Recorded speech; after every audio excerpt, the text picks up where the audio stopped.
Oi, gente, tudo bem? Meu nome é Paula Davis Rezende, eu sou professora da disciplina de Linguagem Fotográfica do curso de Publicidade e Propaganda. Nesse curso eu vou trabalhar com vocês alguns princípios básicos da fotografia, para a gente relembrar esse assunto que é tão importante para o ENAD. Antes de começar a falar, eu vou compartilhar com vocês aqui uma apresentação que eu acho que vai ajudar no segmento do vídeo.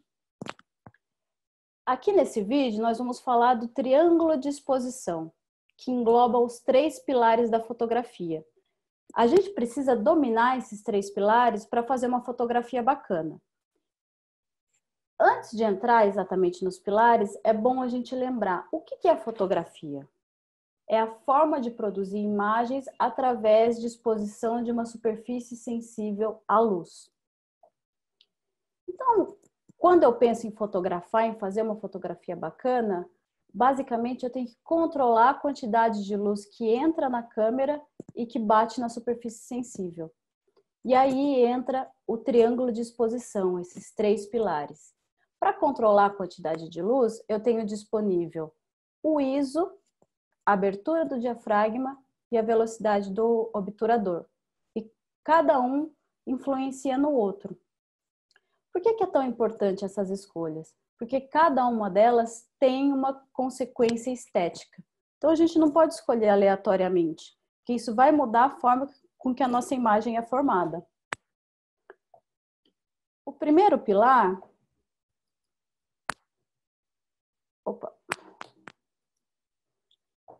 O primeiro pilar é o ISO. O ISO implica diretamente na quantidade de ruído daquela imagem.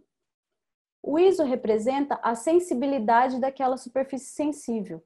Quando eu falo superfície sensível, eu estou falando da película 35mm, no caso da fotografia analógica, e estou falando do sensor digital, no caso da fotografia digital.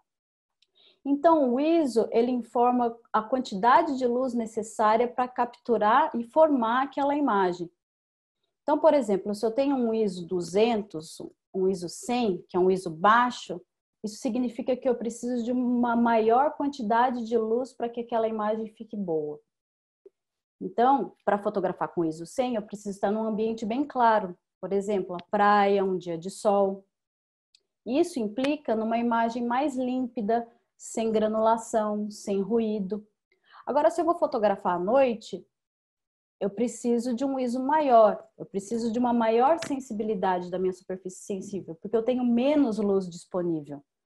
Então, o que isso implica? Que eu vou acabar tendo uma imagem mais granulada. Agora, isso é bom ou é ruim, uma imagem granulada? Isso só depende da intenção de vocês. Não existe ISO certo e ISO errado. Existe o que vocês querem fotografar. Então, eu fiz esse quadrinho, eu trouxe esse diagrama para a gente lembrar o que cada quantidade de ISO implica para a gente. Um ISO menor, ele vai implicar na sensibilidade à luz, na nitidez, no ruído e na riqueza das cores, assim como o ISO maior. Aqui eu trouxe 2 imagens para a gente ver os exemplos. Um ISO 100, a gente tem uma imagem muito mais límpida, sem ruídos. O ISO 3200, a gente vê o grão mais claramente. Aqui a gente consegue ver a gradação do aumento da quantidade de grão, conforme o ISO também vai aumentando. Mas, como eu disse, isso depende da intencionalidade de vocês e da quantidade de luz que é disponível no ambiente, claro.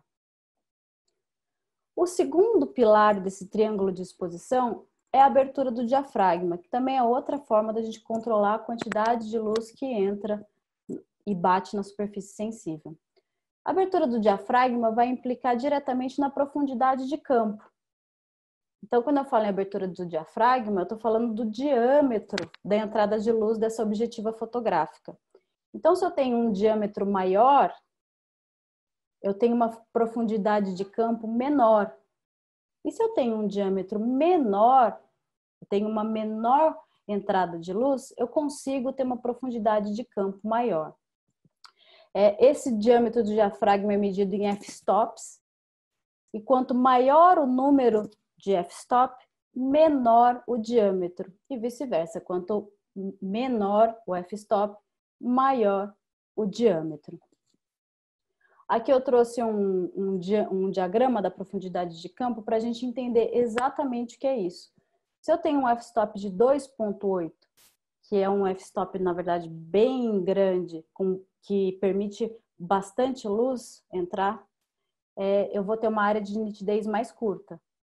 Agora, se eu tenho um f-stop maior, de 22, eu vou ter um diâmetro bem pequenininho. E esse diâmetro bem pequenininho permite a formação de uma área de nitidez mais longa.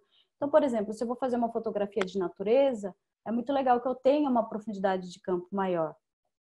Aqui a gente consegue ver mais claramente. Esse f32, eu tenho uma grande profundidade de campo. Eu consigo ver o que está no primeiro plano e o que está ali atrás no último plano.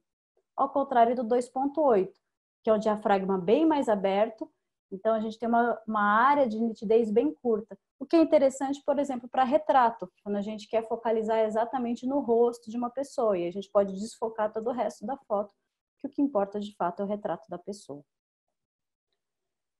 O terceiro pilar desse triângulo de exposição, a terceira forma de controlar a entrada de luz na câmera, é a velocidade do obturador, ou seja, a velocidade que esse obturador abre e fecha e a quantidade de tempo que a luz fica entrando e batendo na superfície sensível. Vejam que tudo está relacionado ao registro da luz na superfície sensível.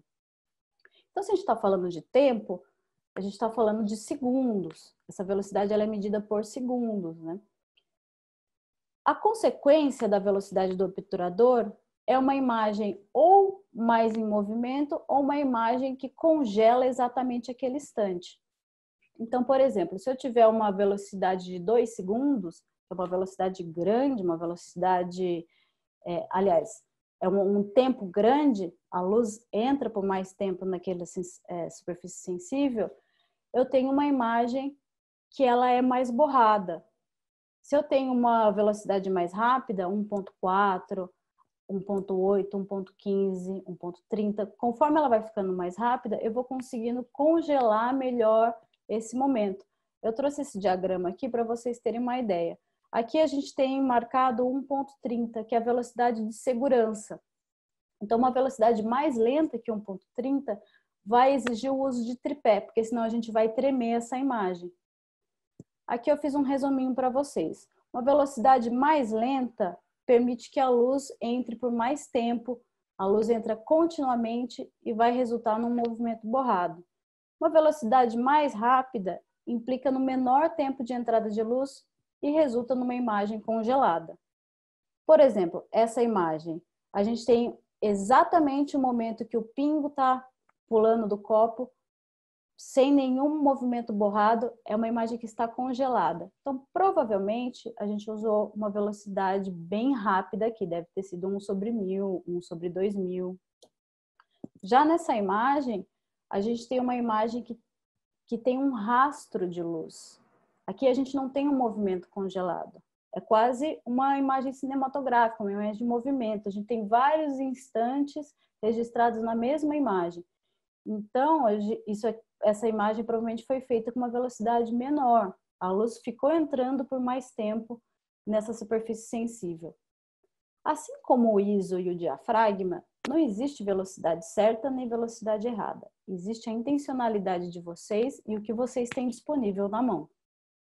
Eu fiz aqui esse resumo para a gente lembrar. Se a gente quer controlar a quantidade de ruído, tem que mexer no ISO. Se a gente quer controlar a profundidade de campo, tem que mexer no diafragma. E se a gente quer controlar o movimento da cena, a gente tem que mexer na velocidade do obturador. Lembrando que esses três pilares, eles são interdependentes. Então, se a gente, por exemplo, abre muito o diafragma da câmera, a gente tem que controlar isso por outros lados, senão vai entrar muita luz e a imagem não vai ficar boa. Então, se a gente abre o diafragma, provavelmente a gente vai ter que fazer uma velocidade mais rápida, sempre pensando na quantidade de luz ideal para registrar aquela imagem. Bom, espero que isso tenha ajudado vocês e que vocês tenham bons estudos para o ENAD. Muito obrigada e até mais.